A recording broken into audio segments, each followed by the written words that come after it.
હા એ વિદ્યાર્થી મિત્રો, આજે કમલ સર બ્લાસ્ટ કરવાના છે. આજે સૂચકાંક ચેપ્ટર છે ને, એ ચેપ્ટર અત્યાર સુધીમાં તમે સૂચકાંક શોધતા તો શીખી ગયા, હવે એનો ઉપયોગ ખરેખર ક્યાં થાય એવું કરીશું. અને એ પણ કેવી રીતે, બધા પ્રશ્નો એવા કે જે આપણી બોર્ડની એક્ઝામના જ છે. અને એવું નહીં, તમને એવું લાગશે કે યાર સર એવું લાગે બધા પેપર એક જ બોર્ડ પર લઈ ગયા. તો સ્ટુડન્ટ્સ, જોરદાર એપ્લિકેશન અને બધા જ અટપટા સમ્સ એક સાથે આજે પૂરા કરીશું. મજા લો. ચલો ટાઈમ વેસ્ટ નથી કરવો, શરૂ કરીએ. તો પ્રશ્ન એક જે મેં લીધો છે, સ્વાધ્યાય 1 વિભાગ સી નો 8મો દાખલો, જે જુલાઈ 22માં પૂછાઈ ગયો. અને એવું ના સમજતા જુલાઈ 22માં પૂછાય, આ દાખલો જુલાઈ 22 નો લીધો છે. આના જેવા તો પૂછાયેલા છે જ બીજા વર્ષોમાં. આગળ જઈએ. એ શેનો હતો? વાસ્તવિક વેતન. એ દાખલો હતો વાસ્તવિક વેતન. હવે વાસ્તવિક વેતન પાછું શું આવ્યું સાહેબ? તો જુઓ, તમે ખરેખર કમાવો છો 5 લાખ, 10 લાખ, 20,000, 50,000 જે બી, ખરેખર એ તમારી આવક એટલી છે? તો જવાબ આવશે ના. પહેલાની સરખામણીમાં અત્યારે જો જોવા જઈએ તો ભાવ વધારા થયા છે, અને ભાવ વધારાને કારણે એ આવક ખરેખર એટલી નથી, એના કરતાં થોડી ઓછી છે. જો ભાવ ઘટ્યો હોય તો એ વધી કહેવાય. જો ભાવ ઓછો હોય, પહેલા કરતાં ભાવ ઘટ્યા હોય, તો તમારી ખરીદ શક્તિ વધી. એ ખરીદ શક્તિ વધીનો અર્થ શું? કે તમારો જે આવક છે એમાં વધારો થયો છે. સારું, વાર્તા કરતા સમજવાનો પ્રયત્ન કરીએ કે અહીંયા શોધવાનું છે વાસ્તવિક વેતન. ખરેખર વેતન કેટલું? તો જુઓ, તમને વર્ષ આપ્યા છે, સામે સરેરાશ વેતન આપ્યું છે, એટલે કે તમારું સરેરાશ વેતન અત્યારે છે, તો અલગ અલગ વર્ષોના વેતન આપ્યા છે. પછી જીવન નિર્વાહ ખર્ચનો સૂચકાંક, બસ આટલું આપ્યું છે. અને તમને કહે છે વાસ્તવિક વેતન દર વર્ષ માટે શોધી કાઢો. હવે આ ખરેખર વેતન 35,000 અત્યારે છે સરેરાશ, પણ ખરેખર નથી, વાસ્તવિક નથી. કેમ? કારણ કે ભાવ વધારો થઈ ગયો છે 20%. આ 20% એટલે કે 120%. હવે તો તમને સૂચકાંકની ખબર છે ને, સૂચકાંક શું દર્શાવે છે? કેટલા ટકા વધારો કે ઘટાડો થયો એ. તો સૂચકાંક જે છે એ 120% છે, જેના કારણે એવું કહી શકાય કે 35,000 આવક નથી, થોડી ઓછી છે. તો કેવી રીતે શોધાય? તો આ 35,000 વાસ્તવિક વેતન જે છે એ 35,000 ભાગ્યા 120%. જો આવું કરી નાખું તો જે મને મળે 29,166.66 ચાલુ રહેશે. તો આ છે મારું વાસ્તવિક વેતન. સિમ્પલ. તો સ્ટુડન્ટ્સ, આમ 35,000 કમાઈએ તો વાસ્તવમાં એ 29,166 જ છે. એવી રીતે અહીંયા જો 50% ભાવ વધારો થયો છે, તો ગણતરી કરીએ 40,000 ભાગ્યા 150%. કેલ્ક્યુલેટરમાં લખવાનું 40,000 ભાગ્યા 150%ની નિશાની. જો એવું ના ભાવતું હોય તો શું કરવું પડે છે? ચોપડીમાં આપી છે 40,000 ભાગ્યા 150 ગુણ્યા 100, કારણ કે ટકાની નિશાની એટલે ગુણ્યા 100 કરવા પડે. સિમ્પલ. 40,000 ભાગ્યા 150 ગુણ્યા 100 કરો તો આ જ આવે. 40,000 ભાગ્યા 150 ટકા ભાઈ તો પણ આ જ આવે, એટલે 26,666.66 જવાબ આવશે. તો ખરેખર 40 કમાવો છો, પણ વાસ્તવમાં એ 26,000 જેટલા જ કામ કરે. કેમ? કારણ કે ભાવ વધી ગયા છે 50%. બસ એવી જ રીતે અહીંયા 42,000 ભાગ્યા 130%, 50,000 ભાગ્યા 160%. એટલે આ વાસ્તવિક વેતન મળ્યા. દાખલા પૂરા થઈ ગયા. હવે જુઓ, વાસ્તવિક વેતન શોધવા માટે કયા સૂચકાંકનો ઉપયોગ થયો? જીવન નિર્વાહ ખર્ચનો સૂચકાંક. આ 1 માર્કમાં પૂછાઈ શકે.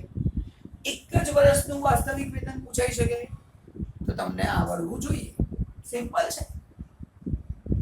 આગળ જઈએ. સ્વાધ્યાય 1 વિભાગ સી નો 9મો દાખલો, 4 વાર પૂછાયો. જુલાઈ 18, જુલાઈ 19, માર્ચ 19, માર્ચ 22. આ 4 વાર પૂછાઈ ગયું. હવે આવી છે જથ્થાબંધ ભાવનો સૂચકાંક. અહીંયા બાજુ જથ્થાબંધ ભાવ, અહીંયા હતું જીવન નિર્વાહ ખર્ચનો સૂચકાંક, અહીંયા છે જથ્થાબંધ ભાવનો સૂચકાંક. તમને શું કીધું છે? 2015 નો જથ્થાબંધ ભાવનો સૂચકાંક આપ્યો, 14 નો આટલો અને 15 નો આટલો. તમને કહે છે ફુગાવાનો દર શોધો. એટલે આપણને ખબર પડી ગઈ, ભાઈ ફુગાવાનો દર શોધવો હોય તો જથ્થાબંધ ભાવના સૂચકાંકનો ઉપયોગ થાય. સિમ્પલ. 1 માર્કનો પ્રશ્ન. કે ફુગાવાનો દર શોધવો હોય તો કયા સૂચકાંકનો ઉપયોગ કરવો? ભાઈ જથ્થાબંધ ભાવનો સૂચકાંક. સિમ્પલ. તો ફુગાવાના દરનું સૂત્ર શોધવાનું. પહેલા લખી નાખીએ આપણે કે ફુગાવાનો દરનું સૂત્ર સિમ્પલ છે. હું સૂત્ર પ્રમાણે પહેલા કામ કરીશ. કોન્સેપ્ટ તો હું શીખવાડી ચૂક્યો છું ભાઈ લેક્ચર્સ ની અંદર બહુ સારી રીતે. ફુગાવો એટલે કેટલા ટકા વધારો થયો એ જ બતાવે છે, બીજું કશું નથી સમજ માટે. પણ ફુગાવાનો દર રિયલ શોધવા માટે આપણે અહીંયા સૂત્ર આપેલું છે ટેક્સ્ટ બુકમાં, તે પ્રમાણે કરીએ.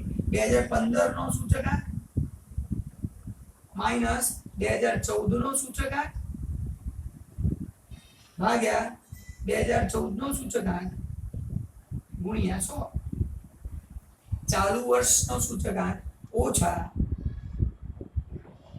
આધાર વર્ષનો સૂચકાંક ભાગ્યા આધાર વર્ષનો સૂચકાંક ગુણ્યા 100. એટલે ચાલુ ઓછા આધાર ભાગ્યા આધાર ગુણ્યા 100. આ સૂચકાંકનું સૂત્ર ચોપડીમાં આપ્યું છે. બાકી જોવા જશો તમે P1 ભાગ્યા P0 ગુણ્યા 100 કરતા હો જે પ્રમાણે જુઓ પછી 100 બાદ કરી દો કેટલા ટકા વધ્યો ખબર પડી જાય. તો ખબર પડવા માટે તો ઓકે છે. ટૂંકમાં ફુગાવો એટલે કેટલા ટકા વધ્યો એ બસ કિંમત મૂકીએ એટલે દાખલો તૈયાર. 2015 નો સૂચકાંક 181.2 માઈનસ 177.6 ભાગ્યા 177.6 ગુણ્યા 100. આપણને મળ્યું એનો જવાબ આવશે 2.03. દાખલો પૂરો થઈ ગયો ભાઈ. આટલું જ કરવાનું હતું. તો આનાથી ખબર શું પડી? ફુગાવાનો દર શોધવા માટે જથ્થાબંધ ભાવનો સૂચકાંક જોઈએ, વાસ્તવિક વેતન શોધવા માટે જીવન નિર્વાહ ખર્ચનો સૂચકાંક જોઈએ. તો એનો ઉપયોગ કરીને શું મળે? આવું બધું મળે. બધું ક્લિયર. આગળ દાખલો જોઈએ. સેક્શન A વિભાગ A દાખલા નંબર 8 માર્ચ 20 અને માર્ચ 22 માં બે વખત પૂછાઈ ગયો છે. નાણાંની ખરીદ શક્તિને લગતો દાખલો છે. નાણાંની ખરીદ શક્તિ, તમારી ખરીદવાની શક્તિ ઓછી થઈ કે વધી? જો અહીંયા 35,000 કમાવો છો પણ ખરીદવાની શક્તિ કેટલી છે? 29,166 છે. અહીંયા તમે 40,000 કમાવો છો પણ ખરીદવાની શક્તિ કેટલી છે તમારી? 26,666 છે. કેમ? કારણ કે આ જીવન નિર્વાહ ખર્ચનો સૂચકાંક વધ્યો છે. તો અહીંયા તમને ફક્ત નાણાંની ખરીદ શક્તિને લગતો પ્રશ્ન. તમને કીધું નાણાંની ખરીદ શક્તિ 0.75 છે. 2016 ની નાણાંની ખરીદ શક્તિ 0.75 છે. તો 2016 નો જીવન નિર્વાહ ખર્ચનો સૂચકાંક છે. હવે જો હું તમને લખાવું નાણાંની ખરીદ શક્તિ બરાબર 1 ભાગ્યા જીવન નિર્વાહ ખર્ચનો સૂચકાંક ટકા એવું લખો તો ચાલે અને ગુણ્યા 100 કરો એટલે ટકા ના લખાય. અહીંયા મને જીવન નિર્વાહ ખર્ચનો સૂચકાંક નથી આપ્યો તો કેવી રીતે કરું? ટકા શું લખું? એટલે ગુણ્યા 100 કરી દે. જો આના જેવું જ છે. ખાલી અહીંયા વેતન ભાગ્યા જીવન નિર્વાહ ખર્ચનો સૂચકાંક હતો એટલે વેતન કેટલું ખરીદ શક્તિ છે એ સીધી ખબર પડી. પૈસાથી મળી, રૂપિયામાં મળી. ત્યારે અહીંયા તમને ટકામાં મળશે. તો નાણાંની ખરીદ શક્તિ આપેલું જ છે 0.75. 1 ભાગ્યા જીવન નિર્વાહ ખર્ચનો સૂચકાંક ગુણ્યા 100 થઈ ગયું. હવે જીવન નિર્વાહ ખર્ચનો સૂચકાંક નથી આપ્યો જે શોધવાનો. તો જીવન નિર્વાહ ખર્ચનો સૂચકાંક સામે જતો રહે 0.75 નીચે આવતું રહે. તો કામ કરીએ. જીવન નિર્વાહ ખર્ચનો સૂચકાંક બરાબર 100 ભાગ્યા 0.75. 100 ની નીચે આવી જશે તો જવાબ આવશે તમારો 133.33%. આ છે જીવન નિર્વાહ ખર્ચનો સૂચકાંક. હવે જો મેં તમને શું કીધું? વેતન ઘટી ગયું. કોના કારણે? આના કારણે. તો આ વધવું જોઈએ. જીવન નિર્વાહ ખર્ચનો સૂચકાંક વધવો જોઈએ. તો જો છે ને 133.33 33% ભાવ વધારો થઈ ગયો છે. તો ખરીદ શક્તિ ઓછી છે એટલે કે 1 કરતા ઓછી 0.75 છે. સિમ્પલ. આ બધા કોન્સેપ્ટ ક્લિયર હોય ને તો એવું લાગે કે હા સૂચકાંક ભણ્યા અને સમજ્યા. દાખલો પૂરો થઈ ગયો. તમને સિમ્પલ પૂછાય કે નાણાંની ખરીદ શક્તિ શોધો તોય આવડે ને. 2013 ની નાણાંની ખરીદ શક્તિ 1 ભાગ્યા 160%. 1 ભાગ્યા 160% કરો એટલે નાણાંની ખરીદ શક્તિ મળી જાય. અહીંયા લખ્યું છે 1 ભાગ્યા જીવન નિર્વાહ ખર્ચનો સૂચકાંક ટકાના લખો થઈ જાય. બીજો પ્રશ્ન સ્વરે 1 સી નો 7 ઓગસ્ટ 20 માં પૂછાયો. હવે એમાં પણ જીવન નિર્વાહ ખર્ચ. તો નાણાંની ખરીદ શક્તિ માટે જીવન નિર્વાહ ખર્ચ, વાસ્તવિક વેતન માટે જીવન નિર્વાહ ખર્ચ. અને તમે એમ પણ કહી શકો કે સરેરાશ વેતનને આ ખરીદ શક્તિ સાથે ગુણાકાર કરો તો તમને વાસ્તવિક વેતન મળી જાય. એવું તો છે આ 0.75 તમે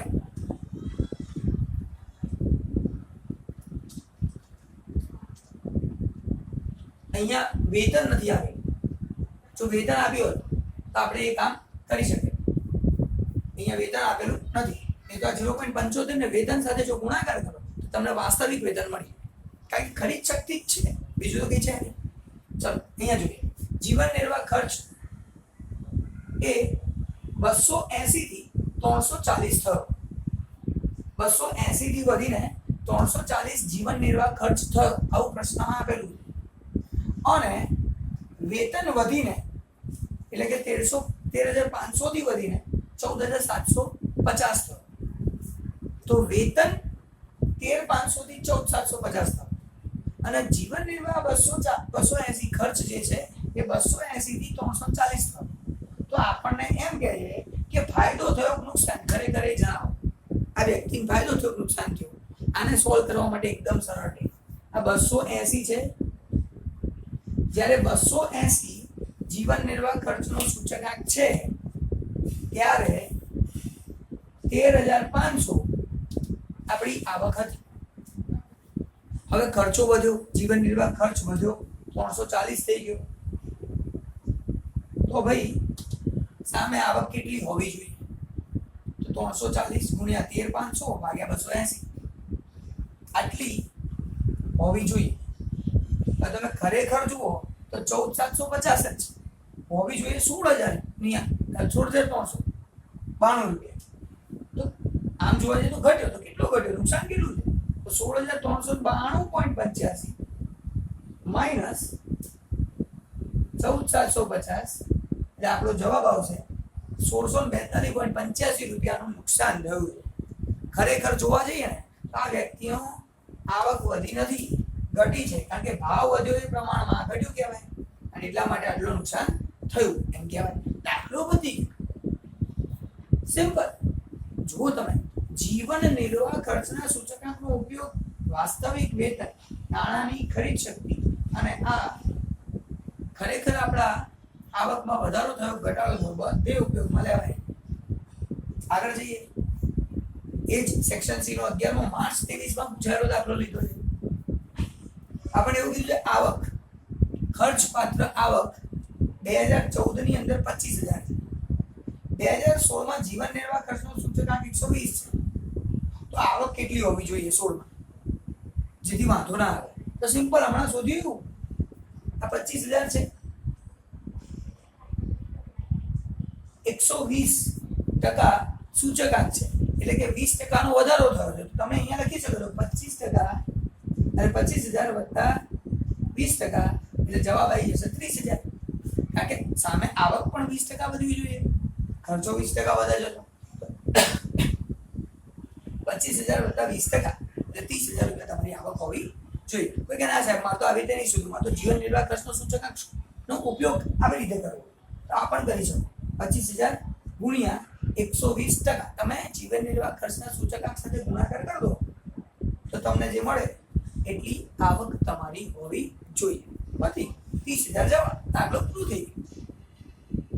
કેટલી મજા આવે ભાઈ, બધું કવર.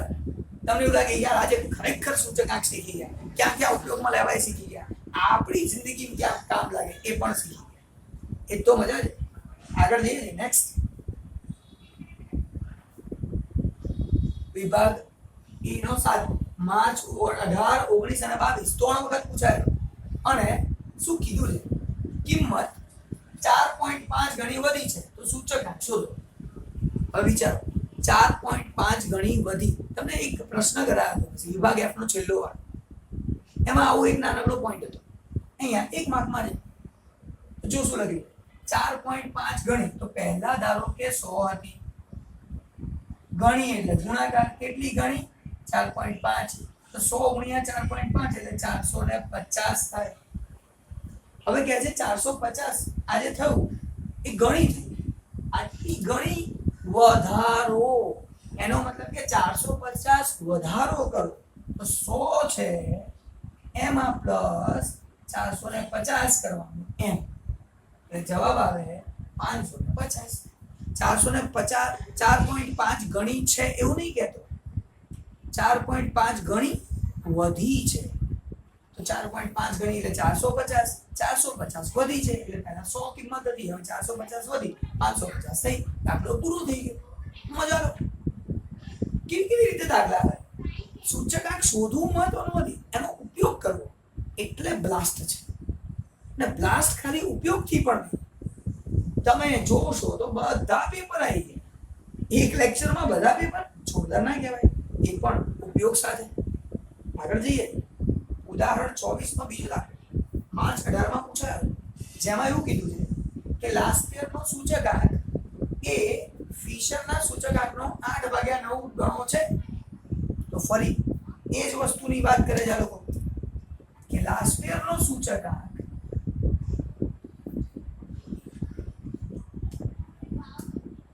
એ ફિશરના સૂચકાંકનો 8/9 ગણો એટલે ગુણાકાર છે, એટલે 8/9 ગણો ફિશર કરો ઇઝ ઇક્વલ ટુ આપણને મળે લાસ્પિયર. આટલું આપણને આપી દીધું છે. લાસ્પિયર બરાબર 8/9 ગણો ફિશર. શબ્દો ના સમજો, મજા આવી જશે.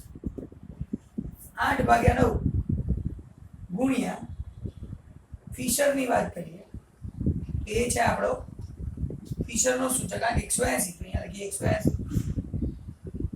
તો સોલ્વ કરીએ. 9 દુ 18, 8 દુ 16, 160. તો લાસ્પિયરનો સૂચકાંક 160 મને મળી. તો જોવા જઈએ, મારી જોડે લાસ્પિયરનો સૂચકાંક છે, મારી જોડે ફિશરનો સૂચકાંક છે. આ લોકો કહે છે પાસે શોધો. હવે બે માંથી એક આપ્યો હોય ને તો ત્રણ માંથી કોઈ પણ બે આપ્યા હોય તો ત્રીજું શોધી શકાય બહુ જ સરળતાથી, કારણ કે સૂત્ર આવડે છે ને આપણે બધા જાણીએ છીએ કે શું થાય.